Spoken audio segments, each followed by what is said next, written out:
ప్రతి ఇంట్లో శివ కుటుంబం అన్నది ఉండి తీరాలి అని నా ఉద్దేశం. నా సిద్ధాంతాన్ని రాద్ధాంతం చేయాలని కాదు, మానవాళికి ఈ కార్తీక మాసం నుండి మంచి జరగాలని కోరుకుంటూ, అందులో ఆ చిత్రంలో ఉన్న విచిత్రం ఏమిటో, ఆ తత్వం ఏమిటో అందరికీ తెలియాలనే ఉద్దేశంతో ఆ చిత్ర రచన ఎలా చేస్తున్నామో మీకు వివరించి చెప్పాలి. ఒక ఇల్లు అన్న తర్వాత ప్రతి ఇంట్లో కుంపటి ఉంటుంది. ఏదో ఒక గొడవలు వస్తుంటాయి, మనస్పర్ధలు వస్తుంటాయి, పరస్పర విరుద్ధ భావాలతో ఉంటారు. నేను తూర్పు వెళుతానని ఒకరు, నేను పడమటికి వెళ్తానని ఒకరు, ఇంకొక విధంగా నా అభిప్రాయం ఇది, నేను ఇలాగే చేస్తాను, నాకు ఈ వర్ణమే ఇష్టం అని నల్ల దుస్తులు ధరిస్తారు. మరొకరు ఎర్ర దుస్తులు ధరిస్తూ నల్లటి వస్త్రాలు వాడకూడదు, నీకు అస్సలు బుద్ధి లేదు, అది శనీశ్వర తత్వంతో ఉన్న వర్ణము. ఇలా రకరకాలుగా వాదోపవాదనలు జరుగుతూనే ఉంటాయి. ప్రతి ఇంట్లో కలహాలు కూడా ఉంటాయి. అది ఒక్కొక్కరి మనోతత్వాన్ని బట్టి ఆ జీవన విధానం కొనసాగుతూ ఉంటుంది. కుటుంబం అంటే ఒక శివ కుటుంబంలా ఉండాలి. ఆ ఆదర్శంతోనే ఈ శివ కుటుంబ చిత్రాన్ని నేను వాళ్ళకి అందచేస్తూ ఉంటుంది. అన్యోన్నత వాళ్లకు పెంచాలి. భార్యాభర్తలంటే శివుడు సగం, పార్వతీ సగభాగం. ఇలా సగభాగమును అమ్మవారికి అప్పచెప్పాడు కాబట్టి ఆయన అమూర్తి దక్షిణము వైపు అమూర్తి అయ్యాడు. ఆయనే దక్షిణామూర్తిగా పిలువబడుతున్నాడు. అర్ధ భాగాన్ని అప్పచెప్పాడు. శ్రీమన్నారాయణుడు తన హృదయ స్థానంలో లక్ష్మీదేవిని వ్యూహలక్ష్మిగా, హృదయలక్ష్మిగా ఏ విధంగా పెట్టుకున్నాడో అదేవిధంగా ఈ పరమేశ్వరుడు కూడా మన అర్ధ భాగంలో అమ్మవారు ఉంది అని తెలిపే సంకేతంతో ఉన్నాడు. అందుకే ఆది దంపతుల్లా ఉన్నారండి భార్యాభర్తలను చూసి అంటుంటారు. మనం కూడా ఆశ్చర్యపోతుంటాం. దివ్య తేజస్సుతో భార్యాభర్తలు వచ్చిన వెంటనే శివపార్వతుల్లా ఉన్నారండి, ఆది దంపతుల్లా ఉన్నారండి, మిమ్మల్ని చూస్తుంటే చెయ్యెత్తి దండం పెట్టాలనిపిస్తుంది అని ఇలా రకరకాలుగా పొగడ్తలు ఉంటాయి. అంటే ఇరువురు సగభాగమై ఒక భాగమై ఏకభాగమై ఉన్నారు. ఆయన శివుడు యొక్క సగభాగమై అమ్మవారు ఉంది. ప్రతి ఒక్కరిలో అమ్మవారు ఉంది. నేను పురుషుడిని, మగధీరుడిని అని విర్రవీగుతుంటారు.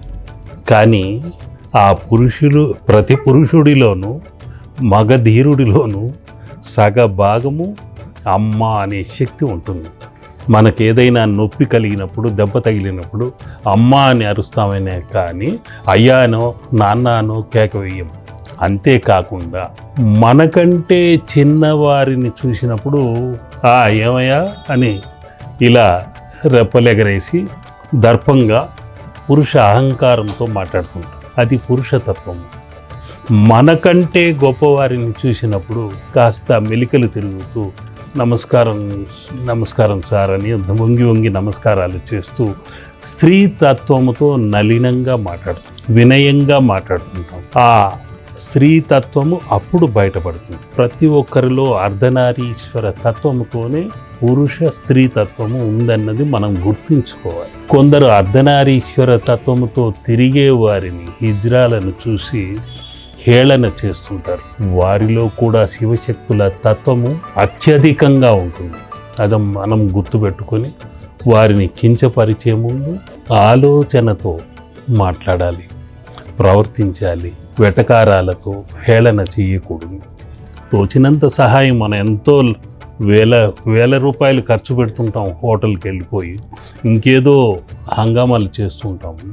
అటువంటిది వాళ్ళకి ఇచ్చే 10 రూపాయలు 100 రూపాయల వల్ల మనకు ఒరిగేదంటూ ఏమీ లేదు. కానీ వారి ఆశీస్సుల బలం, అర్ధనారీశ్వర అనుగ్రహము కలిసి తోడవుతుంది. అది మనం గుర్తుపెట్టుకొని మనం ఉండాలి. అంతేకాని వెటకారాలు చేయకు. ఇక శివ కుటుంబంలో ముఖ్యంగా ప్రతి ఇంట్లో అనేక నక్షత్రాలు ఉంటాయి. ఉదాహరణకి ఆరుద్ర నక్షత్రం ఒక అతను ఉంటాడు. అతని భార్య మఖా నక్షత్రం కావచ్చు, కొడుకు కృత్తికా నక్షత్రం కావచ్చు, కూతురు జ్యేష్ఠ నక్షత్రం కావచ్చు, ఇంకొకరు వృషభ రాశి వారు కావచ్చు, ఇంకొకరు ఆశ్లేష నక్షత్రమే కావచ్చు. ఇవన్నీ ఎందుకు చెప్తున్నాయో అయ్యా, చిత్రం గురించి చెప్పమంటే ఏవో చెప్తున్నారని కాస్త సందిగ్ధంలో మీరు ఉండవచ్చు. ఆరుద్ర నక్షత్రం అంటేనే ఆ రుద్రుడే, మఖా నక్షత్రం అంటేనే మహాశక్తి పార్వతి, ఇక జ్యేష్ఠ నక్షత్రం జ్యేష్ఠ పుత్రుడైన వినాయకుడు, అదేవిధంగా కృత్తికా నక్షత్రం కార్తికేయుడు సుబ్రహ్మణ్య స్వామి, అదేవిధంగా వృషభ రాశి తత్వముతో నందీశ్వరుడు ఉన్నాడు, మూషికా తత్వముతో ఆ పరస్పర విరుద్ధమైన సర్పము ఎలుక ఇక్కడ కలిసి మెలిసి ఉంటాయి. సింహము అమ్మవారి వాహనం, ఆ సింహము నంది ఒక్క పరస్పర విరుద్ధమున్న ఇక్కడ మాత్రం కలిసిమెలిసి ఉంటాయి. ఇలా రకరకాల పరస్పర విరుద్ధమైన జంతువులు కూడా ఈ కుటుంబంలో కలిసిమెలిసి ఉన్నాయి. కుటుంబంలో వారు కూడా విభిన్న అభిప్రాయాలు ఉన్న కలిసిమెలిసి అన్యోన్యతతో ఉండాలి అన్నదే అందులో పరమార్థం కూడా. ఒక ఇంట్లో అశ్విని మఖామూల నక్షత్రాలు 3 నక్షత్రముల వారు కేతు దశలో జన్మించిన వారు ఉంటారు. వారు ప్రార్థించవలసింది ఎవరిని అంటే కేతువుకు అధిపతి అయిన గణపతి. ఆ గణపతిని విడిగా పెట్టి పూజించవలసిన పని లేదు. ఇక్కడే ఆ శివ కుటుంబంలో ఆయన గణపతి సాక్షాత్కరిస్తున్నాడు. మరొకరు కుజ దశలో ఉండొచ్చు. కుజ దశలో ధనిష్ఠ నక్షత్రం వారు, చిత్తా నక్షత్రం వారు, 9వ తారీఖులో పుట్టినవారు, 27వ తారీఖులో పుట్టినవారు, 18వ తారీఖులో పుట్టినవారు, వీరందరూ మార్స్ కుజ. ఆ కుజ తత్వానికి ఆధిపత్యము కలిగిన వాడే సుబ్రహ్మణ్యేశ్వరుడు ఇక్కడ ఉన్నాడు. ఆ కుజదోష నివారణ కలిగించేవాడే సుబ్రహ్మణ్యేశ్వరుడు. ఆశ్లేష తత్వముతో సర్పాంశముతో ఉన్నవారు కొందరు ఉంటారు. అటువంటి వాళ్ళకి 7వ తారీఖున పుట్టిన వారికో, 4వ తారీఖున పుట్టిన వారికో, 13వ తారీఖున పుట్టిన వారికో, 22వ తారీఖున పుట్టిన వారికో, 31వ తారీఖున పుట్టిన వారికో ఈ రాహు కేతు ఛాయలు సర్పాంశములై ఉంటాయి. అనేక రకముల ఆటంకములు ఉంటాయి. అవన్నీ తొలగడానికే ఇక్కడ సుబ్రహ్మణ్యేశ్వరుడు ఉన్నాడు. ఆ నాగ దోషమును తొలగించే మహానాగ శక్తి ఆ శివుడికి కంఠాభరణంగా ఉంది. ఇక ఆ నందీశ్వరుడు ఎటువంటి దుష్ట శక్తులనైనా కొమ్ములతో పొడిచి సప్త సముద్రముల కావల పడేసే మహాశక్తివంతుడు ఆ శివ వాహనమైన నందీశ్వరుడు. అటువంటి నందీశ్వరుడు ఇక్కడ ఉన్నాడు. ఇక సింహము మృగరాజం. ఆ మృగరాజము సింహములోనే రారాజులాగా వెలుగొందాలి, మృగములలో రారాజులాగా వెలుగొందేలాగా మనం కూడా సమాజంలో రారాజులాగా నాయకుడిలా ఉండాలి.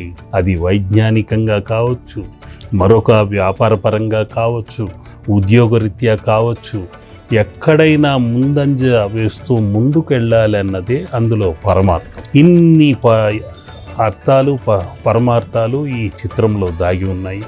ఆ కేతు దోష నివారణకు వినాయకుడు, కుజదోష నివారణకు సుబ్రహ్మణ్యేశ్వరుడు, రుద్ర తత్వముతో ఉన్నవారికి రాహుదోష నివారణకు ఆ మహాశివుడు, చంద్రతత్వము మనోకారకమైన చంద్రతత్వముతో కొందరు ఎబిలిటీ ఉన్న స్టెబిలిటీ తక్కువగా ఉంటుంది.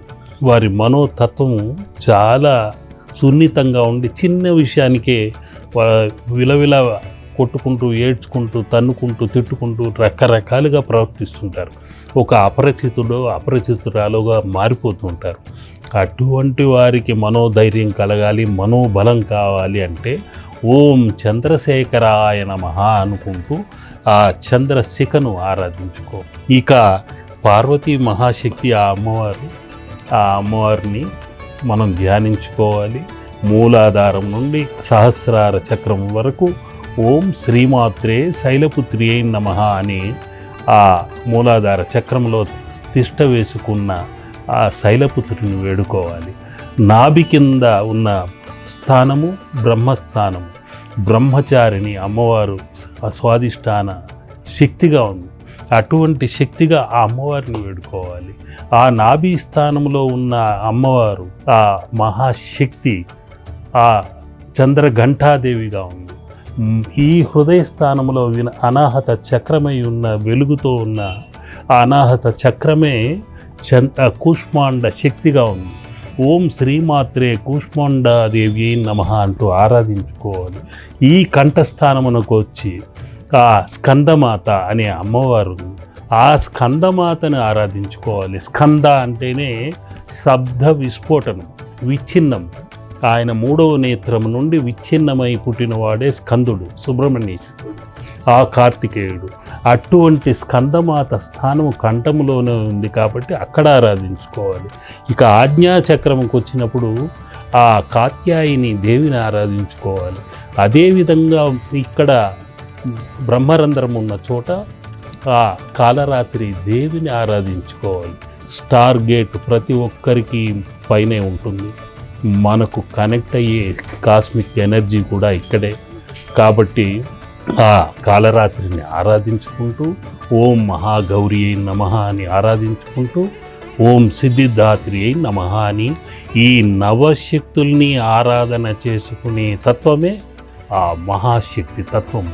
ఈ నవశక్తులు ఉంటే మన నవరంధ్రములు శక్తివంతంగా ఉంటాయి, లేకుంటే అనారోగ్య పాలైపోతుంది. కాబట్టి ఇవన్నీ పూర్వీకులు ఆలోచించి ఈ చిత్ర రచన కానివ్వండి, ఆగమశాస్త్రం కానివ్వండి, శిల్పశాస్త్రం కానివ్వండి, ఇవన్నీ చేశారు మన మానవాళి సుఖజీవనమయం సుఖవంతంగా జరగడానికి.